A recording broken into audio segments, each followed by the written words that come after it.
Hey there, welcome to the how-to video for the roller coaster project.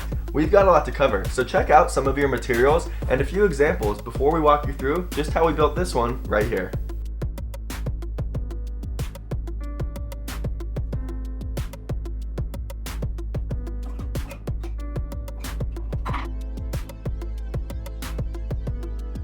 Your first step is to dial in your base. If you got this project in a kit, you might have to tape together the base. If you're working on it in your classroom, you should have it all set to go with this white foam board.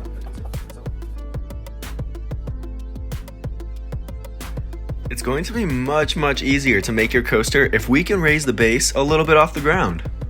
Take some foam cubes or small plastic cups and glue them on the bottom, on the corners, which will raise the base up a little bit and make our poles a little bit easier to stick through.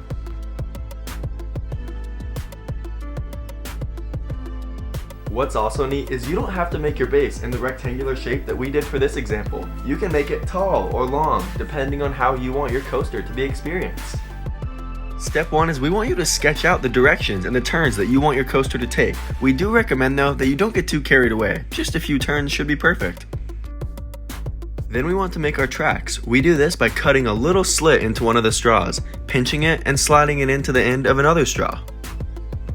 We don't recommend making individual tracks longer than 2 or 3 straws, but the important part is making sure they're the right width for our ping pong ball to travel down. That's why we include these little pieces for you. Glue these underneath the tracks and that will be the perfect distance for the ball to glide along top of.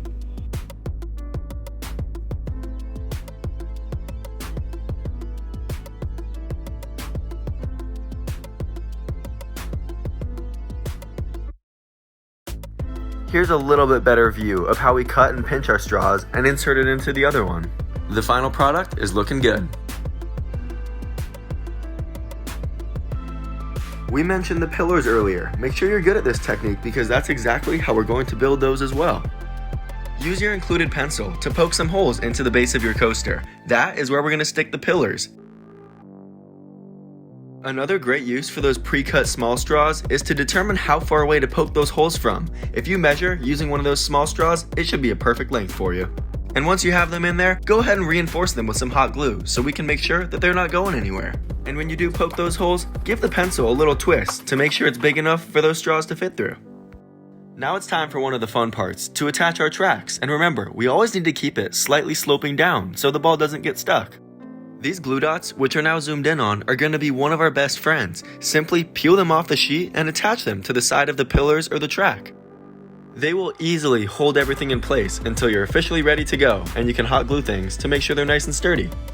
While you're hot gluing, please do your best to keep the hot glue off the top of the tracks. It can be hard to remove and can also interfere with the roll of the ball.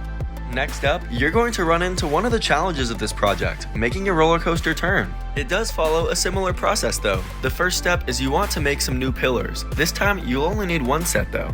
Our favorite glue dots are going to come in handy again when we connect the tracks to the new pillars and also the outside straw to the new inside straw. In case you forgot, that section of track came from the larger piece that we already made. We just cut a section to our desired length for that turn.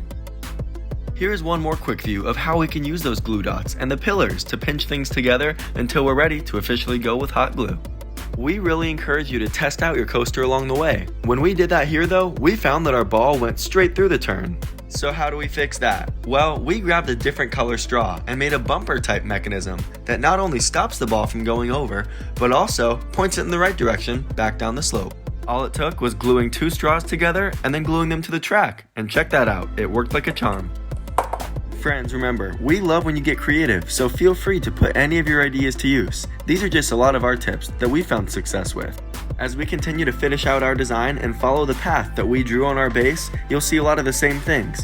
After the first run, which needs 2 sets of pillars, you'll notice that we use 1 set of pillars for each new turn. We'll poke holes into the base, cut the straws accordingly, and attach the straws using a lot of the same methods. Feel free to pause, rewind, fast forward, or slow down this video at any point to make sure you can grasp all the concepts that we passed along to you. And remember, it's always got to stay sloped down. We're pretty proud of this coaster, so tune into the next video where you can see how we finish it off and test it out.